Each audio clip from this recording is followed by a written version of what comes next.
Welcome to St. Augustine this evening, the Mike Davis Show. And boy, do we have a great show for you again tonight. We have all kinds of news. We got St. Augustine news. We got other news. We got stuff Amanda has no idea what we're going to talk about. And it's I'm not excited. even sports that I'm talking about. I'm excited. It's good to be here. It's good to be here on Monday. Great shows the rest of the week. Davey will be here tomorrow with a guest. Yep. And then we have, or maybe not a guest. We can't decide if there's a guest tomorrow. We think there's a guest tomorrow. Davey, if you're here, let us know. Davey, if you're in the Confirm. comments, let us know. We're pretty sure there's a guest tomorrow, but you know us. And then Wednesday, Levi's bringing in A guest. which is going to be awesome. You're going to crave this guest. Going to be a busy week. It's going to be a busy week. And then I'm probably taking Thursday off. So you'll be here Yeah. with the Bollocks I'll be boys. here. They'll help you out. And by the way, this is all of you need to remember Pete Melfi.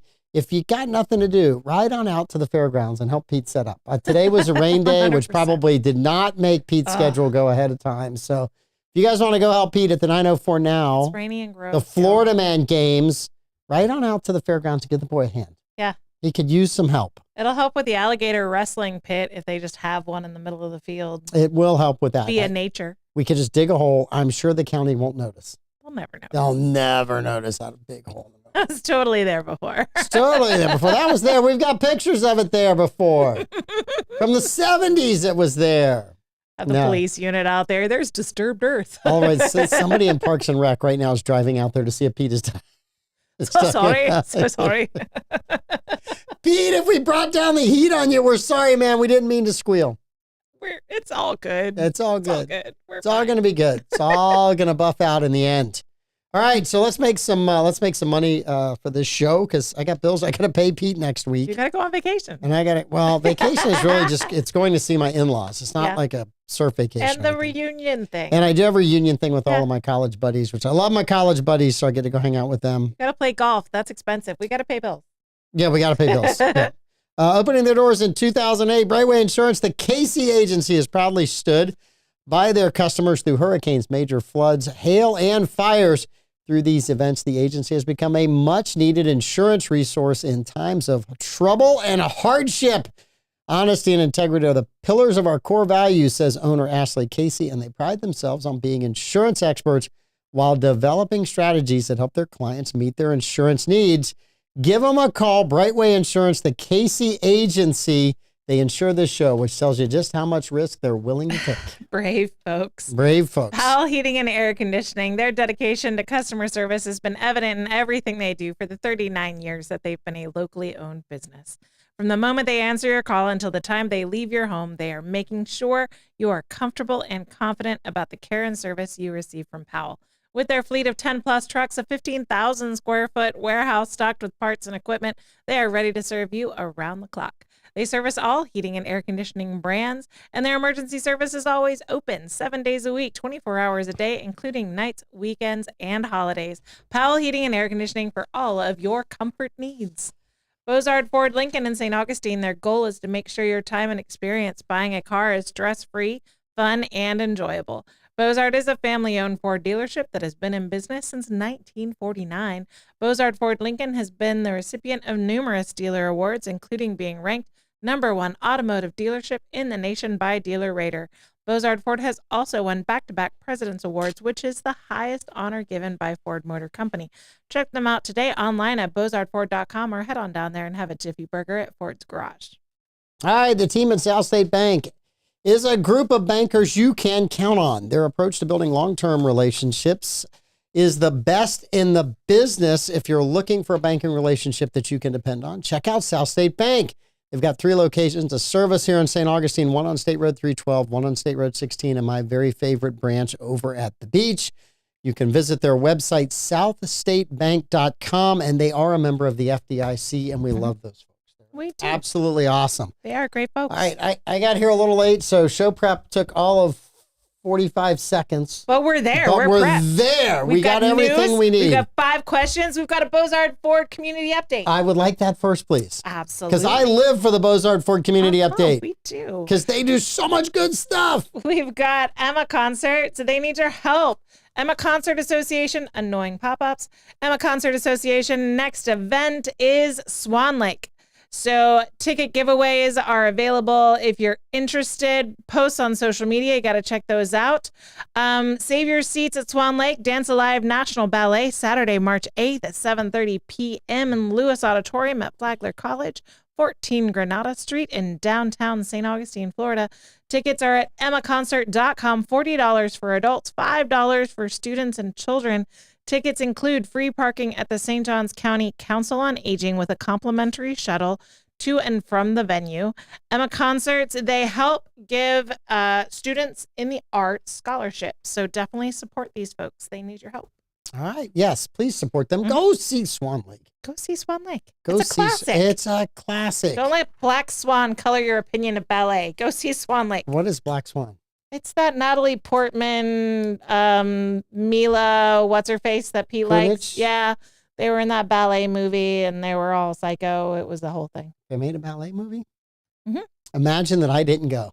Just for a second, imagine that I didn't go. It was ballet and mental health crises. It's your two most favorite things to watch on the big screen. Why didn't they just say it was a horror movie? Because then I would have had an excuse not to go. That was that. Or it was an Italian mob movie because I don't really go see those either. You don't see those either. I don't see those either. Although The Gentleman's a little mobstery. It's not Italian mob. It's great. It's classic. It's just a good movie. Yeah. It's just a good time. The way the story is told is just awesome. The Gentleman, better than Snatch? They're both Guy Ritchie movies. I only saw bits and pieces of Snatch. I've never seen the whole thing. Oh, I think it's better than the Guy Ritchie one where the James Bond character was Daniel Craig was in it as the investigator, and then he came back and did a second one as the investigator. But yeah, it's much better than that. Okay. Hugh Snatch Grant is classic. Hugh Grant does a great job. The way the movie kind of starts and rolls, and the way it's all told. So the movie takes place over weeks. Yeah.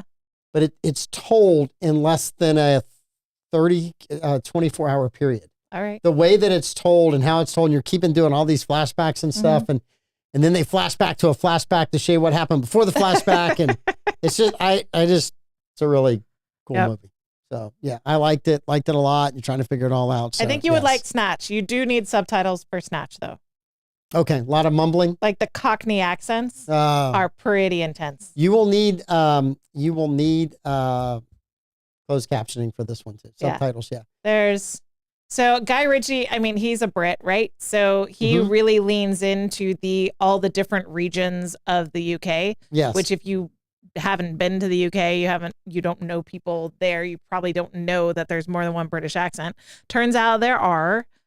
So whereas, Hollywood likes to portray Southerners a certain way and, the Brooklyn accent a certain way and the Midwestern accent a certain way, Guy Ritchie kind of does that for the UK and breaks down the regions. Mm-hmm. Yeah. Yeah. I think we were talking. It's not Cockney. It's a Piker accent in Snatch. That'll get you. Yeah.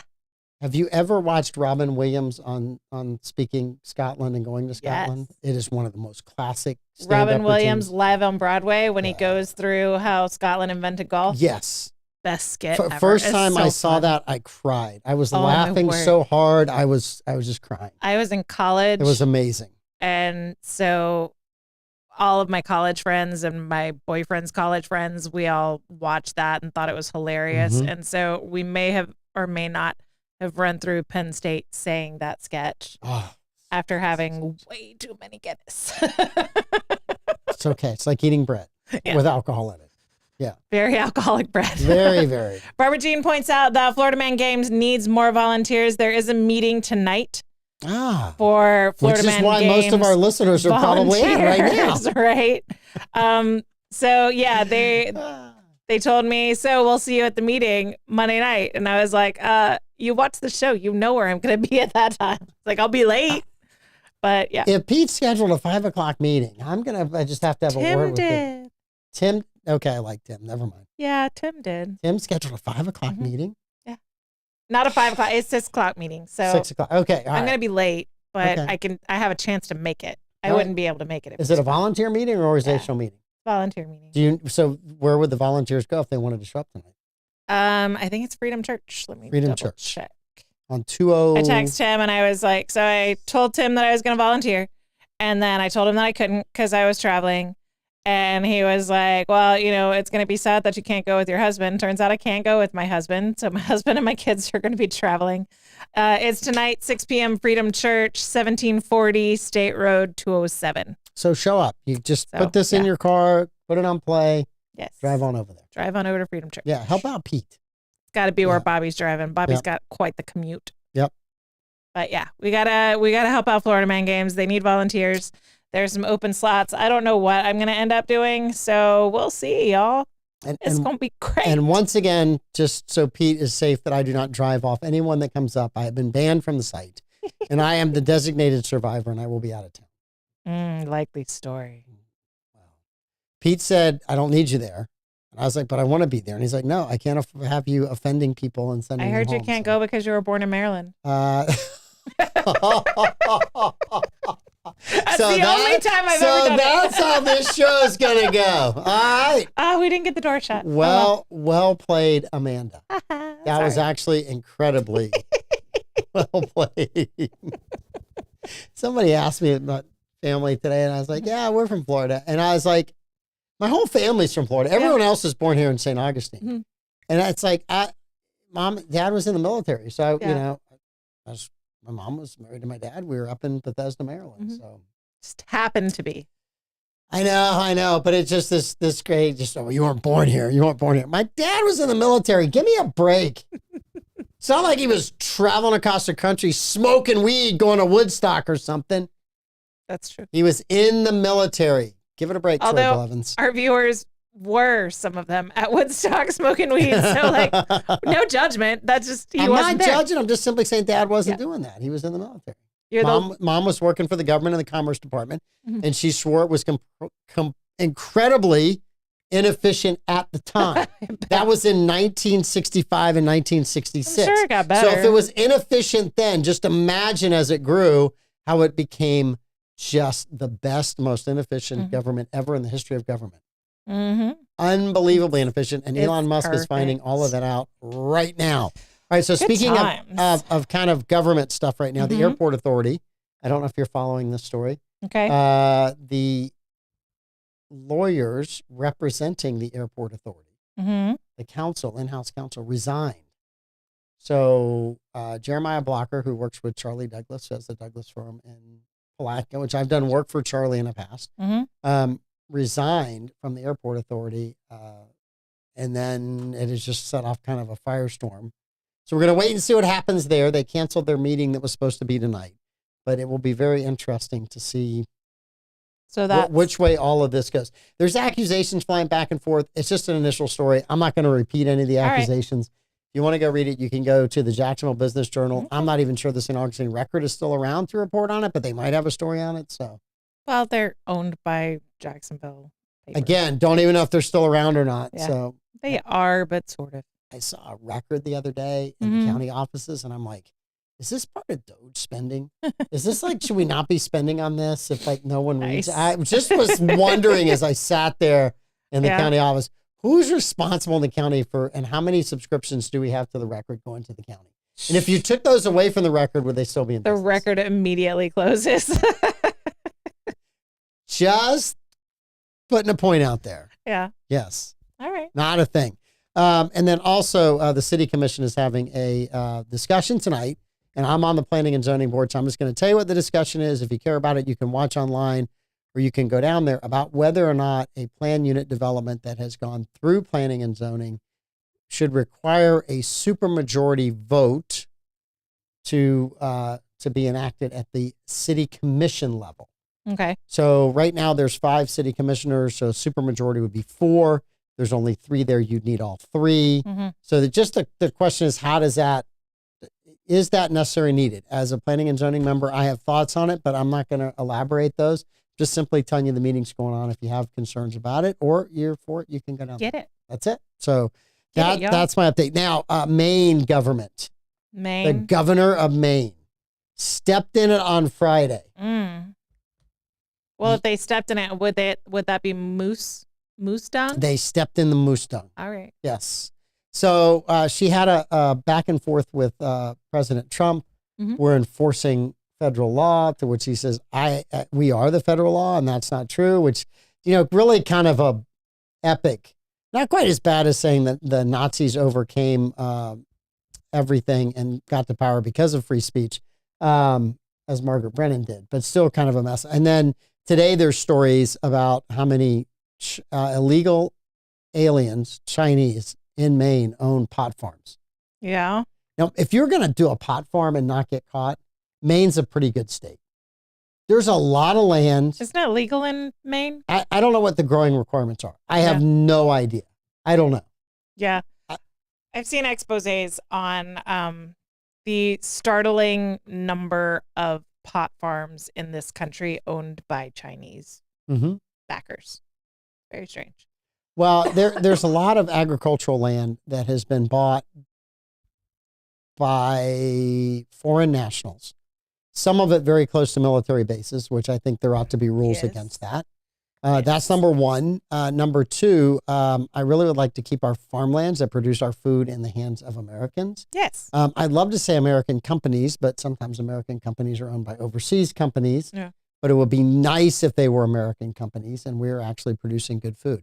So RFK Jr. is going to handle the food part. Somebody else in agriculture needs to figure out the rest of this and clean this up.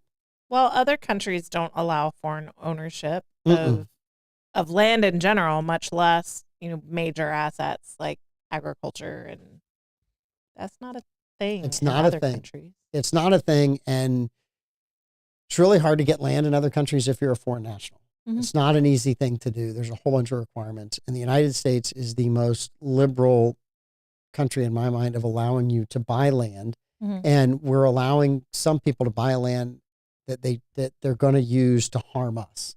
And so we ought to look at that. We ought to seriously take a hard look at that and go, that's just not a good thing. I mean, I had a friend that worked for an agricultural organization in a Central American country, and it was leased. The land was leased by, I believe it was an American company, and they put a ton of money and investment into developing the land to be the most efficient for the agricultural process that they were doing.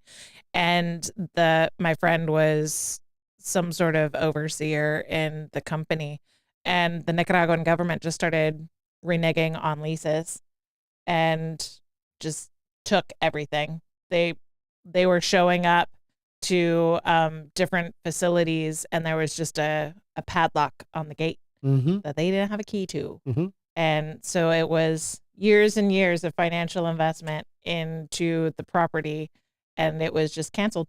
Yeah, I mean, people have asked me, why don't you, I go to Costa Rica quite a bit. Why don't you own a piece of property down there? It's like, I'm not a citizen, so I don't really have any rights in the country. So I'd rather just rent a place down there. And I know a lot of friends who've done very well with places down there, and they love them and they enjoy them, and the Costa Rican people are great. It's just the fact that at some point in time, the government could change or their attitudes could change, and you've got a big investment in that, and it could all be gone. It could be padlocked. And I just assume I'll just rent. Well, I'm okay. I feel like it's safer if you live there. It's not perfect. That friend is now back in the U.S. because it was happening to foreign-owned houses as well. And so they put the house on the market and they came back to the U.S. But I feel like if you're occupying 100% of the time, then, it's safer, but it's still not. Well, and the other thing is getting the money back out. Like if you make a profit there, what are the taxes that you have to pay there? How do you repatriate your money back to the United States? Because there's some of these countries have some pretty intricate banking laws about what can be taken out of the country. You know what Levi would say? Levi would say, you put it in Dogecoin, you put it in blockchain, and it's all safe and they can't trace it. Yeah, my mother-in-law built, man. She bought property she's from Nicaragua. She bought property from a family member, built a house so that she could spend time in Nica. She's an immigrant. She got her citizenship in the 90s. I believe it was, early 2000s. And so she is a dual citizen from Nicaragua. She still lost possession of her house. Someone moved in and just said it's mine, and she had to fight them in court, and it took years. And the only reason she was able to do it was because she is a dual citizen. She was born there. but she got the house back, but it's a whole bad situation. Oh, no. They don't ever give it back to you in the same way they found it. She's It's not been improved. It's been de-improved. Yeah, she was almost done building it, and this sort of ex-family member, she was the wife of a brother, just moved in and just, it's mine now, and started getting mail there. And so it wasn't even completed yet. She didn't complete it. She just, it's mine. And yeah, years and years. So she is finishing it so that she can sell it. But at this point, the market's different. And so she's not going to get what she put in it. And so it's just a whole thing. All right. Couple of other political things. Ron DeSantis floated an idea today, or endorsed an idea that's been introduced in the Florida legislature about eliminating property taxes. Baby. Ooh, baby is right. So you could actually own your home? You could, like, for real own your home? Eliminating. So I got thinking about this today, and initially, I was like, okay, this is great. But the funding for property taxes, quite a bit of it goes to state, not the state. There's some goes to the state, but goes to local government. So county government is funded off property taxes, and city government is funded off property taxes. So what does that do to the budgets of a county and city government? So it's a very interesting idea. What happens with it, I'll be very, very curious, because it could completely shut down certain governments. City of St. Augustine might be in huge trouble if you took away ad valorem tax as a way for them to fund city government. Yeah. So it'll be interesting to see where that one goes. Also, in Florida news, Donald Trump endorsed Byron Donalds of Southwest Florida. He's a congressman. I think a rising star within the Republican ranks. But basically said if he chooses to run, kind of sets up maybe a run between Byron Donalds and Casey DeSantis. For governor? For governor. There have been rumors that Casey DeSantis might run. Yeah.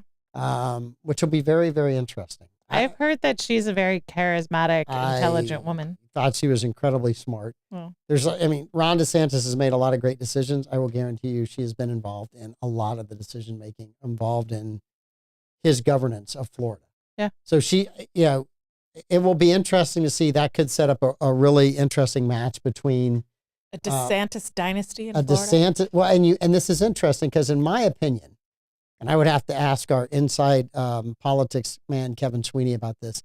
You have state Republicans who probably want Wilt Simpkins, who has risen up through the state ranks, and they all know him. And if he's governor, there's a known entity in the governor's office.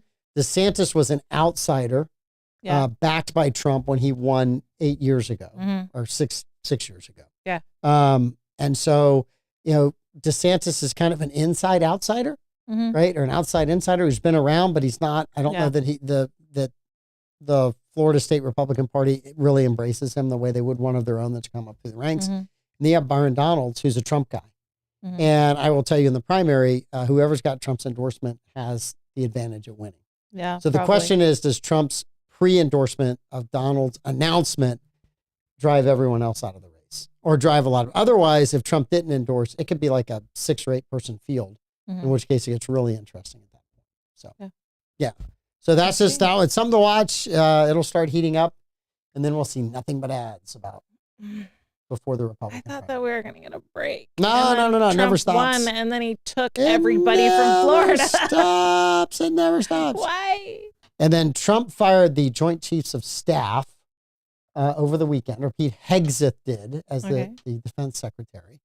There was a lot of people on the left screaming about the fact that Trump fired this Air Force colonel, general, colonel, whatever he happened to be. Bobby probably knows what his rank was, but Trump fired him, and they were all saying he fired him because he was black.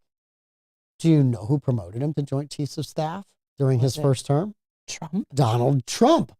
So it was kind of interesting. It's like, the former Joint Chiefs of Staff had policies that Trump disagreed with, and then Hegseth disagreed. So they fired him.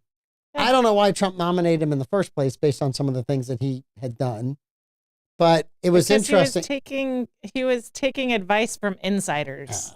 his first go round. I will agree with that.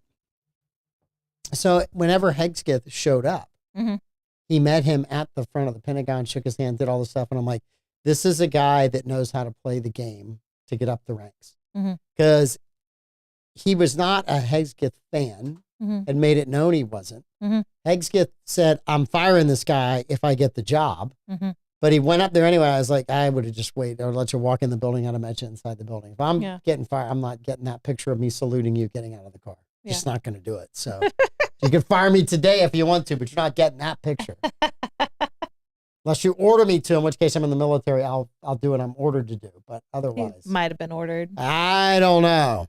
But I don't know that I would have done that. Might have done it for the decorum's sake and hoping that maybe he wouldn't get fired. I think that was more of it than anything else. And then lastly, along the Trump lines, My computer is not playing well with the internet, so I'll Trump, look it up on my phone. mine is, Trump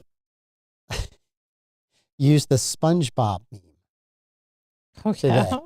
So it was a SpongeBob meme based on SpongeBob trying to look on a notepad and writing down stuff. And it said, got done last week. It was federal workers. Cried about Trump, cried about Elon, made it to the office for once, read some emails, cried about Trump and Elon some more. It's It's a lot of crying. That's huh? a lot of crying. And if you're a SpongeBob guy, that's kind of funny. So Let's see. I thought that was. He was General C.Q. Brown Jr. Yes. Let me see. Branch of the military. Air Working on it. Force. He was Air Force. Was he Air Force? I know he's Air Force. I just didn't know his name. Yep. CQ Brown. Thank you. C.Q. Brown Jr. Yes. Also, I saw on a completely unrelated subject, Phil Robertson. So the Duck Dynasty. Mhm. So this story will take a minute, so kind of bear with me. And Phil tells it much better than I do. If you're able to get it on Instagram, you can probably find it. If you send me a link, I'll send it to you. But a guy called him to order a duck call. And in the process of ordering the duck call, he took the Lord's name in vain 4 or 5 times. So finally, Phil Robertson says to the guy, hey, is it really necessary to take the Lord's name in vain that many times while you're ordering a duck call? Well, I never thought about it. You still going to send me a duck call? I'm going to send you a duck call. Hangs up the phone on him. The guy hangs up on Phil Robertson. About 10 minutes later, the guy calls back. And he says, I got thinking about what you said. I never really thought about how I used my language. And you know, I guess I need to kind of maybe do a better job at it. And Phil Robertson goes on to tell him, well, you're going to die? And the guy says, yeah, I'm going to die. He says, well, when you die and you go to meet Jesus, don't you want to not have used his name in vain throughout your entire life? Because he's the only one that can save you. Yeah. And what you ought to do, I've looked at where you are. You live in Alabama. You're about 9 hours away. You ought to get in the car, come drive to see me, and I'll tell you a story about him. And then Phil Robertson hangs up on the guy. So a week later, the guy and his friend show up at Phil Robertson's. I would. I just got an invitation from Just Phil Robertson to said, pull come up. see me. I'm coming. So they show up. And so Phil then tells them about Jesus Christ, gets them to convert, goes out to the river, baptizes both of them that day. Doesn't hear anything about him. One day, Phil is visiting a church in Alabama. And somebody walks up to him and says, you remember that guy that came to your place? Now, which guy came? A lot of people, but he says, the one that used the really foul language. He said, oh, yeah, I remember that guy. He is one of the leading members on the board at this church and does all of this work and has brought all these other people to Christ. All because Phil said, hey, maybe you ought not use that language. Yeah. That was just a great story. And so, again, you can find it out there. Phil tells his own story a whole lot better than I paraphrase his story.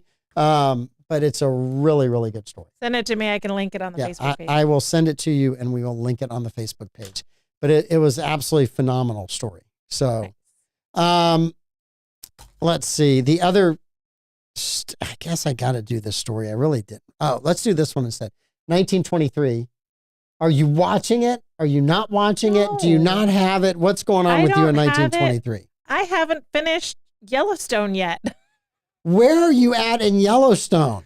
I finished. Don't tell me season 1. I finished season 4. Okay. But then I had to buy the DVDs because I don't have you have to get like 14 streaming services to try and watch all of the Yellowstone original series episodes. And because it kept changing hands. So I was just waiting for the DVD, but then they did the season 5 half season, and then it was the will they won't they finish it. And so I was like, well, I'm not buying season 5 until it's complete. Okay. So I didn't buy the first half. So is it complete now? I don't know. Maybe I can buy the 5th season. It is complete now. You can get the whole 5th season. All right. So I'll finish it. So you get that. Then you still got to do 1883. Then you got to do 1920. You have homework to do. Text me. I can do it over the summer. This job of yours that you have besides this job is really getting in your way of entertainment. I have an accounting job that is like super flexible, and it's sort of like when I have the time to do it, I can do it. Yeah. And so theoretically, I'm supposed to do 24 hours in a week. I almost never hit that target. And so if I watch something, that means fewer hours that I'm working at the accounting job. So there's only so many hours in a day. All right. And you tell me I should go to bed early and I should wake up early. And so there's only so many hours. I'm not telling you any of that. You're a mom of 3 kids. You're up early every day and you go to bed late every night because that's what the job demands. My oldest is starting to do that. Like, okay, it's past bedtime. Taking forever. She's a girl, so she takes forever on her nighttime routine. She's got to take her makeup off and got a serum and got a lotion and all the things. And then by that point... Why isn't I think Davey could help her do this stuff faster? Of course. Yeah. Well, not faster, but with more expensive products, I'm sure. By that point, her siblings are in bed. So then she's got her opportunity for the one-on-one, like heart-to-heart. Yeah. And so that's become she comes into the room or sits next to my work desk or wherever, and that's when we have like that teen heart-to-heart that can't happen when the sun's up for some reason. Only happens like starts at 10:45, 11 o'clock. So you're staying up to connect with your daughter. I'm in that phase. Okay. It's there. It's just the way it works. It's so low. You know, the lie that you tell yourself as a parent is it'll get easier when I'm out of this stage. And I feel like it's actually the opposite. And while you can't tell somebody that when they're sleep deprived and a newborn, that like, this is the easiest it's going to get. It is the easiest it gets. But that's the truth. It literally is the easiest.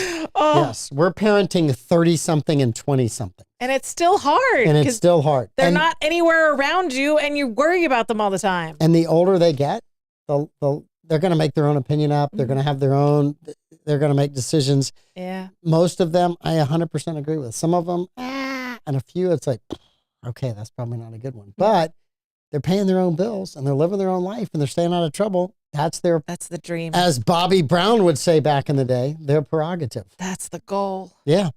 So I just kind of go. And then I have a lot of friends whose kids are in the same age zone bracket that Darcy's and our kids are. And it's just like, okay. Yeah. All right. You guys go get them. But again, I'm like, you go. And one of our friends was kind of, bemoaning it the other day. And I said, I heard something, the older you get, you have to listen more. And you really have to figure out what you want to say. When you're parenting younger kids, you get to throw out the blah, blah, blah, blah, blah. Did you hear what I said? Mm-hmm. And if they don't give you the right look back, you just say it again because you can and they can't talk back to you. Yeah. But once they're 20-something and they pay their own bills, they can say what they want to say. And all of a sudden, that approach doesn't work anymore. Yeah. And some parents have a hard time letting go of the, did you hear what I said? When they're like, yeah, I did, but I'm an adult. I can do my own things now. So, yeah, it only gets more exciting. Yes. So my daughter's 2 years away from official adulthood. So she'll be like, hey, I want to watch this. And I'll look it up and be like, no, I don't want you to watch that. And, she'll have emotions about that. And then she'll just look at me and be like, well, as soon as I'm 18, I'm going to watch it. I'm like, okay, well, then you're 18. Like, if that's what you choose to do with your adulthood, then I guess that's what you're going to do. Something tells me that it's not going to be that big of a draw. when you're in 18. 2 years. It's the current thing. And Yeah. it's the current thing that like half of your friends' parents are okay with their kids watching. And so you're hearing about it from that half, but it's the current thing. And right now you just got FOMO, and that's the only reason why you want to do it. And I'm not I was never that kind of kid. If everybody said they wanted to do something and I didn't think I'd like it, right, or I knew I'd get in trouble for it, I was like, I'm just not doing that. Yeah. And people are like, how can you not do that? Everyone else is doing it. I'm like, well, now you gave me another reason. If you told me when I was growing up, everybody else is doing it, I didn't want to do it. Yeah. So it's just, it's like, just couldn't do it. The thing so I am more likely to approve a slightly inappropriate movie than a TV show that's got multiple seasons. Because a movie, you'll watch it once. Yeah. And then it's like, okay, you've seen it. Yeah. If it sucks, then like, you're not going to watch it again. But if it's a TV show, then you have to get to the end. Like, I know my child because I like have a deep abiding urge to get to the end of something. I don't think I'm going to love how season 5 ends of Yellowstone, which is why I'm not in a rush. So I don't know that I'm going to like where that's going, but typically I'm like, I've got to get to the end, and I'll stay up all night and just to finish the season. I know that's what she's going to do. And then she's going to be like marinated in this slightly inappropriate like show for weeks. And that's where I'm like, nah, if it's a one hit and then you're out, then that's one thing. If it's like weeks and weeks. No. I'm going to tell you that one of the characters, and I think it was Cole Hauser, said of the end of season 5, every character gets an ending they deserve. And there's only one character. There's only one character. That's no good. who I thought maybe doesn't deserve this kind of ending. But he's the one that left the show. So you're kind of like, well, you left the show. From Cole Hauser's opinion, you left, no, he got the ending he deserved. So I think that a lot of the characters, you'll be happy with how it ends. It's a very interesting ending to the show. So very, very interesting ending to the show. I don't like to start shows these days until it ends, because I don't want to get Game of Thrones, where it's like the whole show was people were captivated by it. People talked about it. It was this whole movement. And then they like slapped together the last season, left Starbucks cups in the middle of Eldoron or wherever it is they are. And then like it ends wrong. And then everyone's mad about it. First of all, they were in Westeros. I don't You care. mispronounced that again, and you're going to just have a day off. Cool. Let's do this.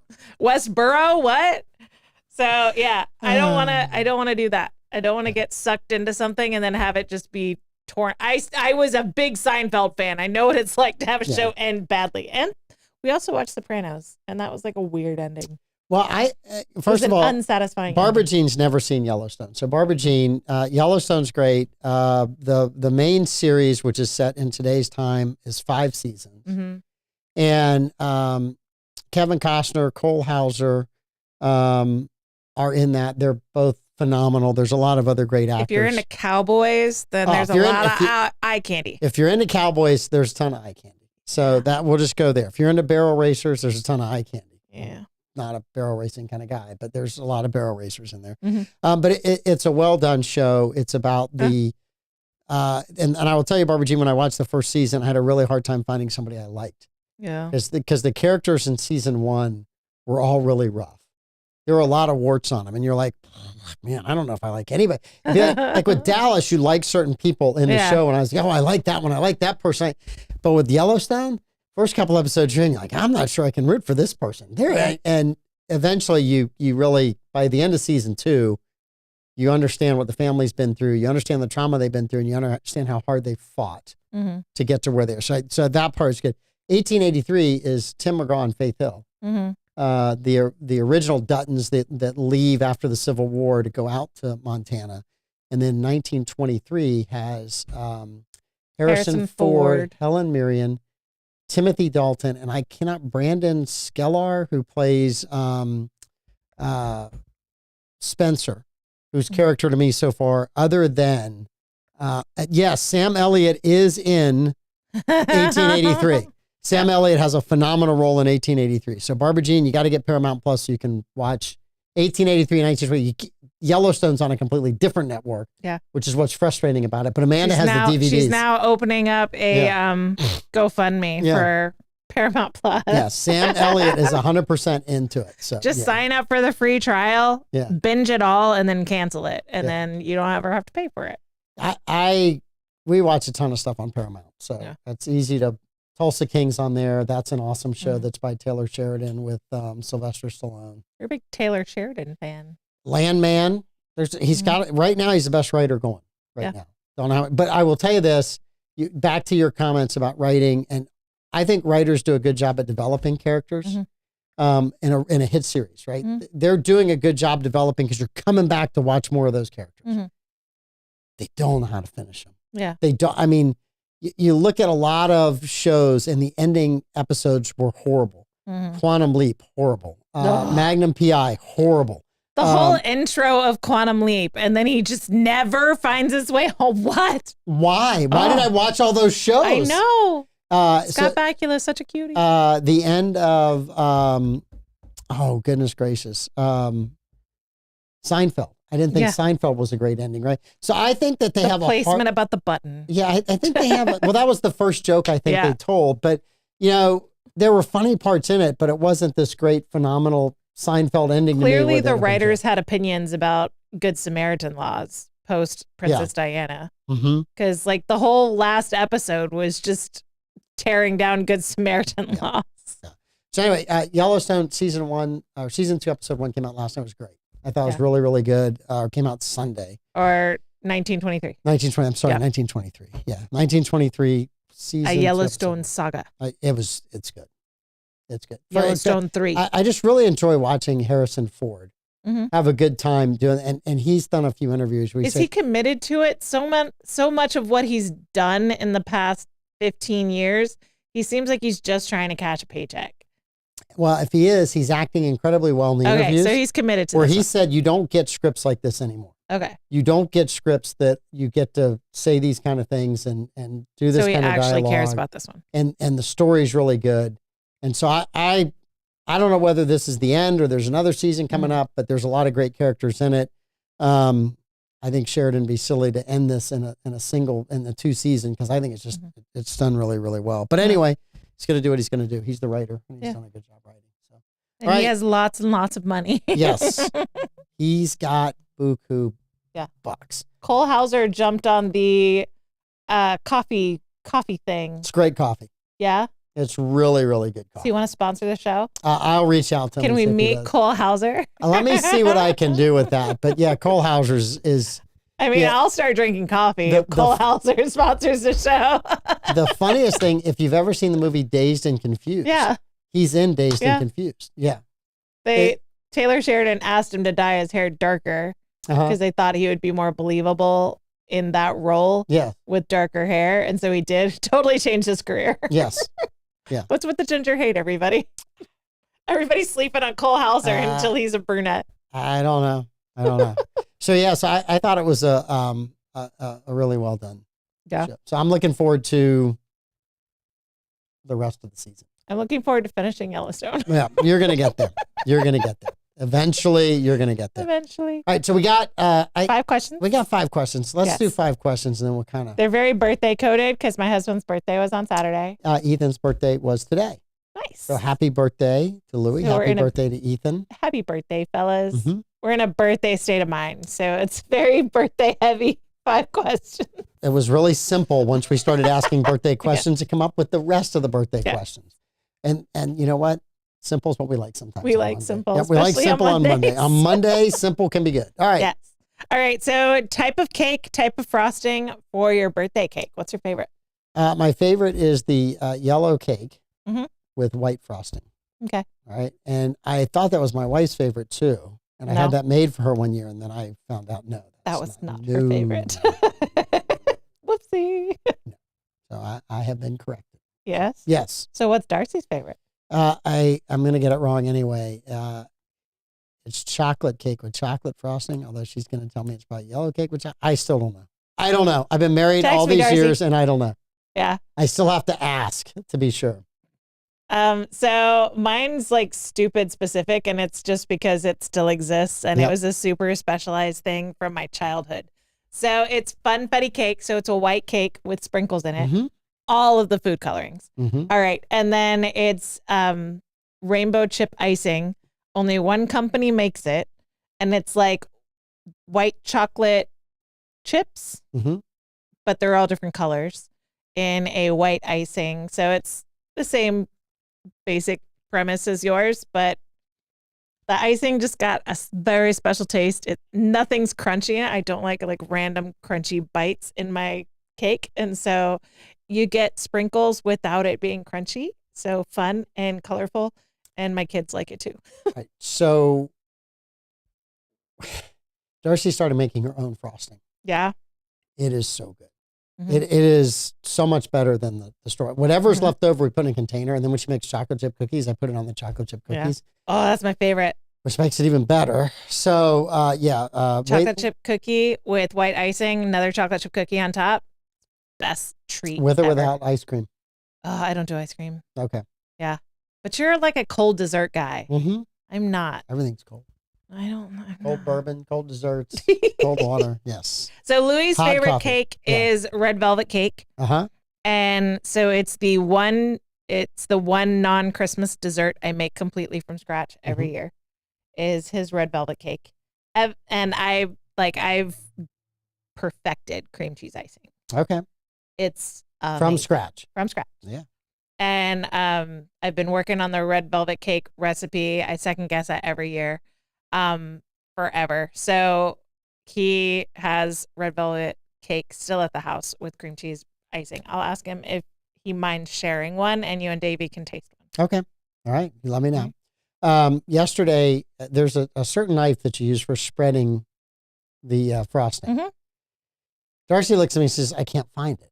Oh no. So I had just seen it the other day. Yeah. So I start looking through the drawers that it should be in. I start looking through the drawers it shouldn't be in. I start looking through the drawers it shouldn't be in.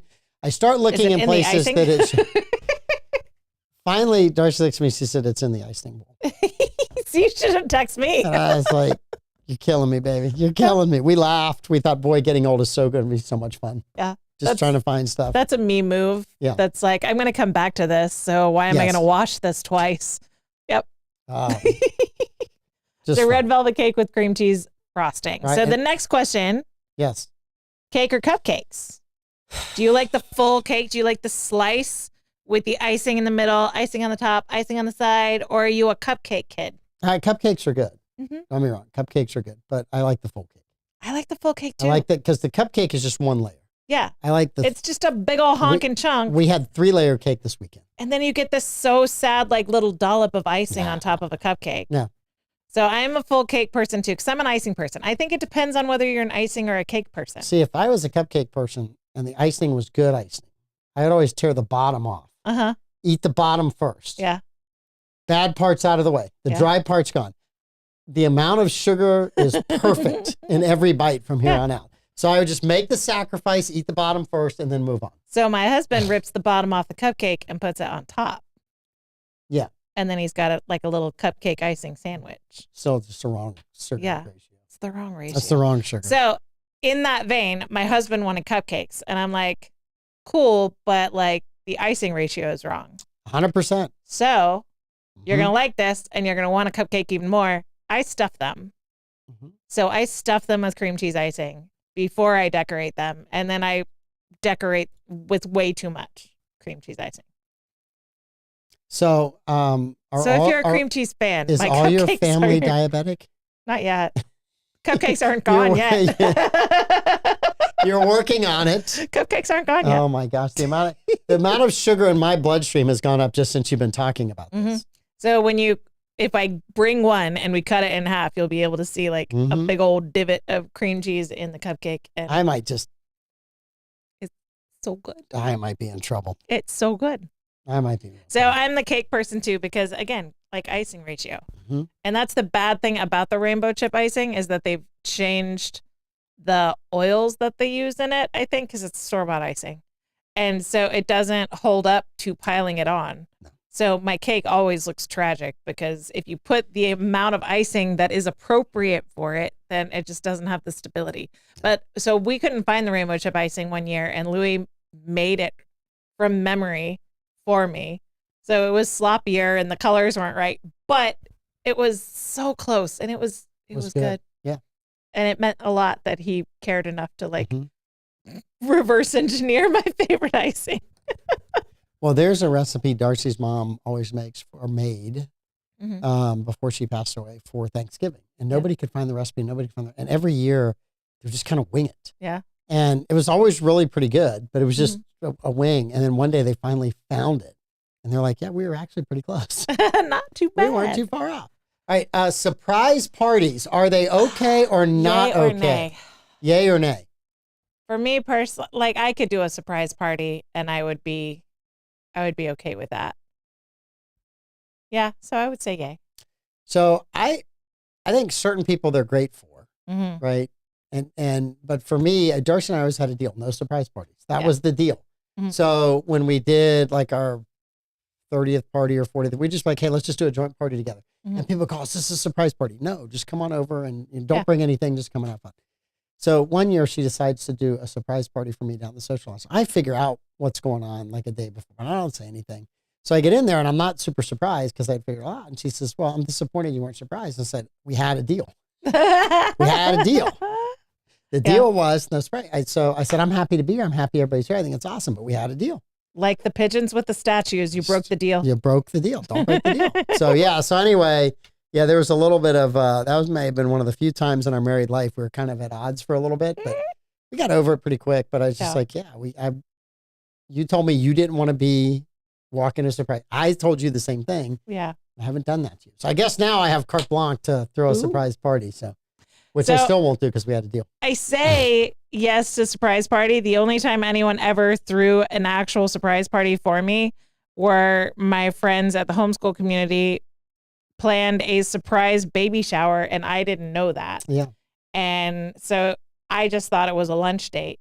And there was a 3D ultrasound company that opened up, and the first day was the day I was supposed to have lunch with my friend.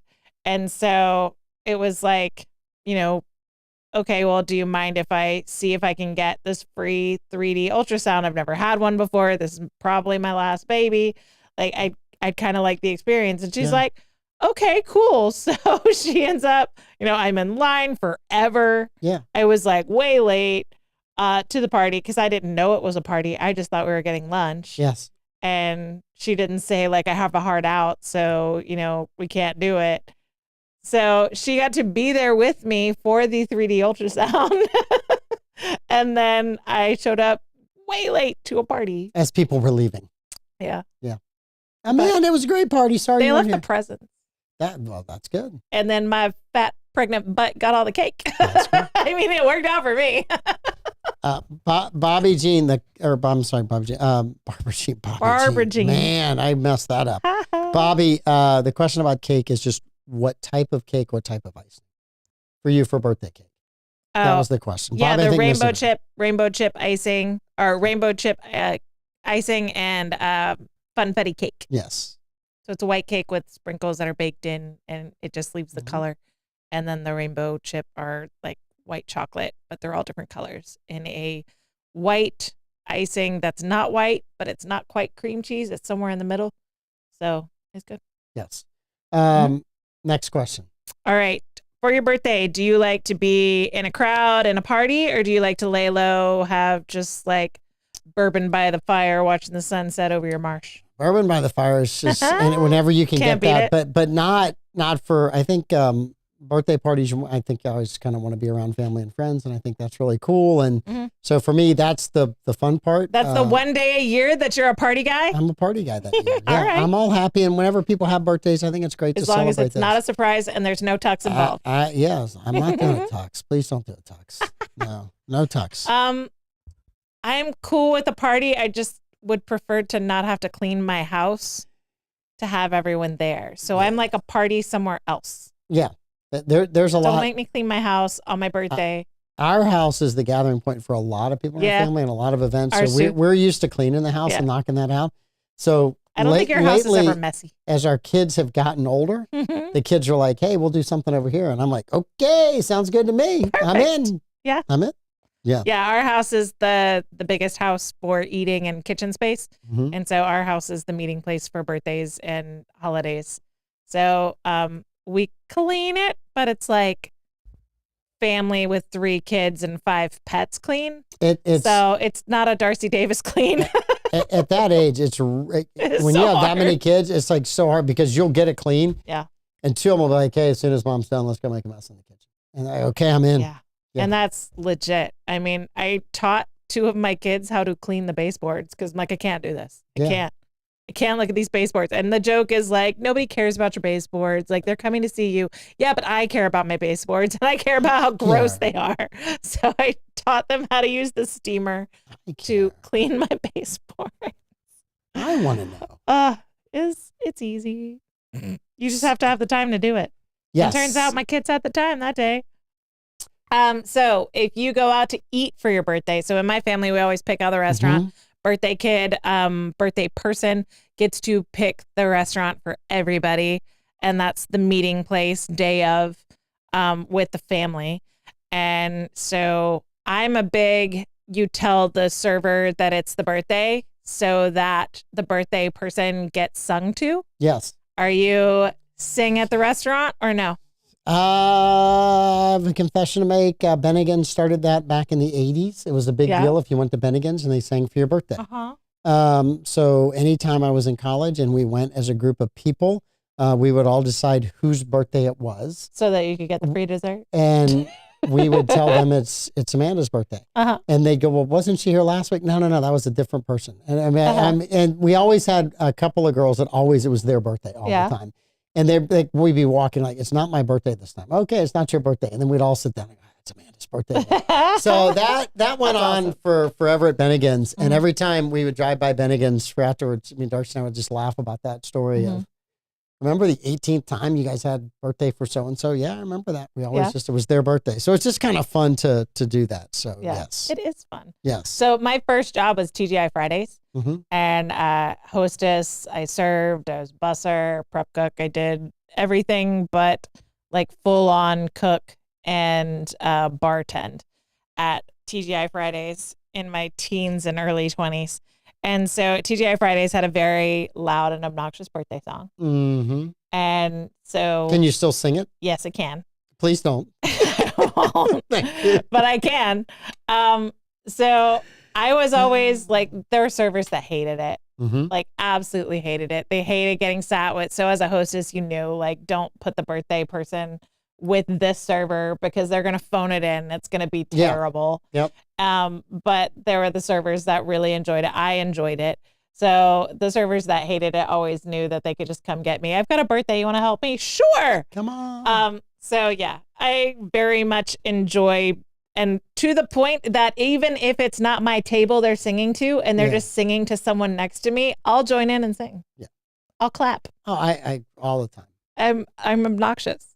My poor husband. I think like if you're going out in public, there's a whole bunch other and there's a birthday, but yeah, just celebrate. If you sit next to me and it's your birthday, I will celebrate you. Don't be so uptight. Whether you like it or not. Don't be so uptight. My teenagers are getting less cool with it. Yeah. Teenagers are less cool with everything. Of course they are. Teenagers look at you like, well, that's not cool. Well, it's not cool because you're a teenager. To the rest of us, it's still pretty fun. Yeah. At TGI Fridays, the way that people knew in the restaurant, because it was the server would lead it. Typically, that's the way it was supposed to work, is that the server for the party was supposed to lead it. But you would get other people to join in. And so it'd be a big crowd. So the way that you would do that is you'd get the dessert made and then you would stand at the kitchen and you would just clap. And then people would hear the clapping in the restaurant and they would ideally start clapping and join you. And then you would just go and do it. But you would have the one nights where like it would be insane and there's already been 17 birthdays and the server's just standing there and the ice cream's melting and they're just clapping for eternity. You're like, okay, I'll help you. So there's a great video, and a psychology major know this. What makes a movement? So someone trying to start a movement or a trend, it's not the first person. It's the second the joiner. second person, It's the yeah. second person that joins in that makes a move. The first person's out there all by themselves. Yeah. And if They're they the stay out there weirdo. all, they're the weirdo. But when the second person joins in, Mm-hmm. all of a sudden it's made the first person cool. And then other people want to join. So it's a second person.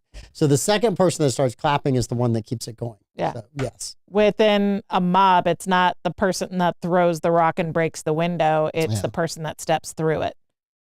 Bobby, please tell Pete we said hello. We're going to be finished painting the studio any day now. He'll love the new colors. Lime green. He'll love the new colors. And we've almost got the carousel installed here in the studio. So just Gonna be tell him great. carousel, lime green, we love him. Yeah. Anything to help him out while he's gone. It's taking a little longer than expected to cut a hole in the glass, but we've got somebody. We got it. We're going to take care of it. We know a guy. It's going to rise out. We know a guy. It's going to be good. All right, Bobby, tell everybody we said hello. Amanda's on her way. Tomorrow night, I'll be late. Davey, another great show. Tomorrow morning, the morning show. Again, tune in. Those guys are covering for Pete because Pete's working his Kahootie off. And yeah. And just think, tomorrow you can watch a morning show without sunglasses. Well Think of it that said. way. Well played. That's two jokes in one show I'm doing that hit hard and were funny. Well done. Doing okay. Well done. We'll Love see you guys. Bye.